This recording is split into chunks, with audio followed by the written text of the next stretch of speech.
Welcome back to the Deep Dive. Today we're going straight into the investigation that followed the car blast near the Red Fort metro station in Delhi. And this was back in November 2025. It was. And it wasn't just a horrific event, right? The investigation, what it dug up was a conspiracy so unexpected, involving people we are, trained to trust completely. Yeah, that's the Uh, thing. It fundamentally alters the way you have to think about these kinds of national security threats. so what did emerge? Well, it was far beyond just a localized incident. What we had was a sophisticated multi-state plot. It involved what they started calling the white coat module. White coat module. Yeah, doctors, medical students. And they were using these advanced, almost spy-like communication techniques to coordinate what could have been a massive series of attacks. Okay, so for our deep dive today, our mission is to synthesize these facts. We need to get into the details of the blast itself, the incredible scale of what they were actually planning, and how these highly educated people tried to stay completely off the grid. So let's start at the scene. The immediate point of impact. What are the hard facts of the event? So the blast happened on November 10th, 2025. The time was very specific, 6:52 p.m., and the location was right outside the Red Fort metro station, gate number 1. And the vehicle was a white Hyundai i20. That's the one. And what's really chilling here is the time frame. Right. Sources confirmed this wasn't just some quick, drive-by detonation. Not at all. The car had apparently been parked in that exact area for several hours earlier in the afternoon. This was patient. It was premeditated staging. And the explosion itself, Yeah. it was intense. Incredibly intense. The forensic teams, they confirmed that the shockwaves were so powerful they were actually felt inside the underground metro station. Wow. Yeah, you can see it on the CCTV footage. You see items shaking, people just fleeing in absolute panic. It's a clear sign this was a high-intensity device designed for, maximum chaos. And sadly, the casualty figures, Mm, they reflect that. they do. At least 13 people were killed. And then somewhere between 20 to 24 others were injured in the chaos. This wasn't an attempt. It was a successful, planned car bombing. So to understand that level of destruction, we have to look at what was inside the car, the ingredients. Right. The forensics confirmed over 2 kilograms of ammonium nitrate fuel oil, or ANFO. ANFO, right? Yep. And it was combined with some petroleum-based oil and detonation material. So it was a classic high-intensity car bomb setup. 2 kilograms is significant.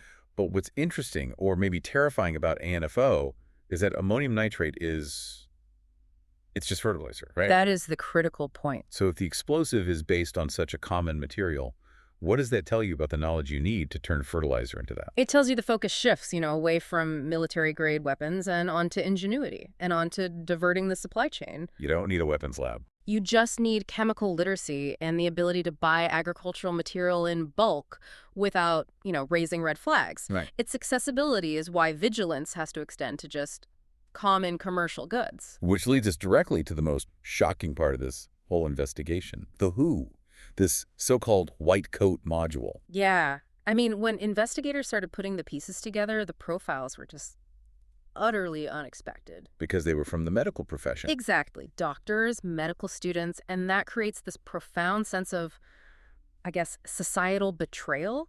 These are people trained to preserve life. And the main suspect, the one driving the car. That was Dr. Umar Nabi, also known as Umar Muhammad. DNA confirmed it was him. He was a doctor from Pulwama with links to Al-Falah University in Faridabad.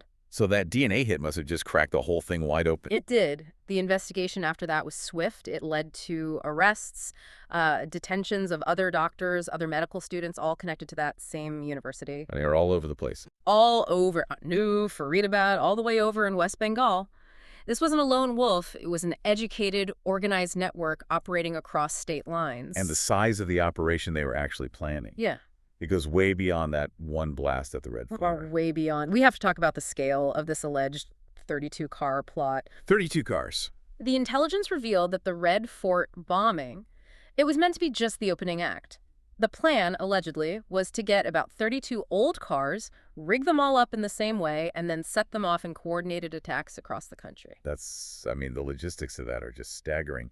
Were they able to track down any of the other vehicles? They were. A lot of them were bought secondhand, under different names to make the paper trail confusing. But they did trace several back to that new and Al-Falah University area, and they found another specific car, a Maruti Brezza, that was also directly linked to the module. And to keep 32 cars supplied with explosives, you'd need a lot of fertilizer. A lot. The sources say the ammonium nitrate was bought in large quantities from dealers in New, and they eventually arrested someone who was accused of selling 300 kilograms of fertilizer. 300 kilograms. And investigators believe it was all meant for this conspiracy. So to manage a plot that huge with highly educated people who know how to stay hidden, their communication must have been, hyper secure. Oh yeah, this is where it gets really interesting. And frankly, a massive headache for counterterrorism. How did they do it without texting or calling? They knew standard communication leaves trails, right? Metadata. Who called who and when. So they used two incredibly secure methods. The first one sounds like it's straight out of a spy novel. The dead drop email technique. Explain that for us. The dead drop is it's brilliant in its simplicity. So instead of sending emails to each other, a bunch of people share the login for one single email account. Okay. They write their message, their plan, their instructions, whatever, and they just save it in the drafts folder. They never hit send. Never. The other members just log in later, read the draft, maybe they edit it to reply, and then they log out. So because the message is never technically sent or received, there's no external communication to track. A warrant for email records wouldn't even work, would it? Precisely. It wouldn't share anything. They're sharing information without leaving that critical sent or received trail that would alert security agencies. And that wasn't all. No. They were also reportedly using highly secure end-to-end encrypted messaging apps, something called Threema, which is often, favored by people in high-risk operations. It just shows a deep level of technical awareness. But if their communication was so perfect, how did the authorities break the network? Well, it seems it was a mix of good old-fashioned police work, tracing the actual cars, tracing the fertilizer supply chain, that and some digital forensics, probably from a device they seized or some other slip-up that wasn't the dead drop itself. It's hard to be perfect across 32 different targets. Right. So once these stacks came out, the institutional response, it was immediate and it was severe. The probe was instantly escalated to the National Investigation Agency, the NIA. They registered cases under the UAPA. The Unlawful Activities Prevention Act. Yep, and the Explosives Act. And the UAPA is significant because it gives authorities much broader scope, much stricter measures than, standard criminal law. And those NIA raids, they showed just how close we came to a much bigger catastrophe. They really did. Investigators found a massive cache before the Red Fort blast, up to 2,900 kilograms of suspected explosives and chemicals. Wow. In 2 houses in Fairabad. Linked to the network. And that stockpile just confirms the huge scale of that 32-car plot. And beyond the arrests, the consequences were aimed right at their professional status, weren't they? Absolutely. The regulatory bodies moved so fast, the National Medical Commission, the NMC, immediately canceled the licenses of the doctors who were accused. So they can't practice medicine anymore. Their names were removed from the National Medical Register. It's over. And the university, Al-Falah, it faced consequences too. What happened there? The Association of Indian Universities suspended their membership. They said the institution was, and this is a quote, not in good standing until the investigation is clear. And there was also a more symbolic action, right? There was. Security forces demolished the house of the main suspect, Dr. Umar Nabi, in Pulwama. They treated it as property used for terrorist activities. The message was crystal clear. There is no safe haven, not professional, not physical. Which brings us to the really difficult question that all this raises, the why. Why would these highly educated professionals, people with high intelligence, social standing, why would they allegedly turn to terrorism? Yeah, and this forces us to look beyond just, simple economic frustration or something like that. The analysis suggests that these destructive ideologies are now targeting people with high intellectual capital because their skills are an asset. So their medical background gives them chemical knowledge. Chemical knowledge, potential access to regulated materials, and the discipline for precision planning. It's not just that the radicalization is looking for converts. It's looking for highly specialized skills to maximize what it can do. So it's brainwashing combined with with resource exploitation. Exactly. It's taking individuals who are meant to heal and turning them into assets for destruction. And the damage there is so profound. It isn't just the loss of life, it is the complete annihilation of trust in our institutions, Yeah. in medicine, in education, when the people you trust the most become the biggest threat. So after hearing all this, what does this terrifying synthesis mean for you, the listener? I think there are three critical takeaways here. First, the scale. This threat was national, it was highly coordinated. The 32-car plot proves that. Second, the spycraft. The operational security has reached a new level. That dead drop email technique is a chilling example of how law enforcement has to constantly evolve. And third, The institutional response was definitive.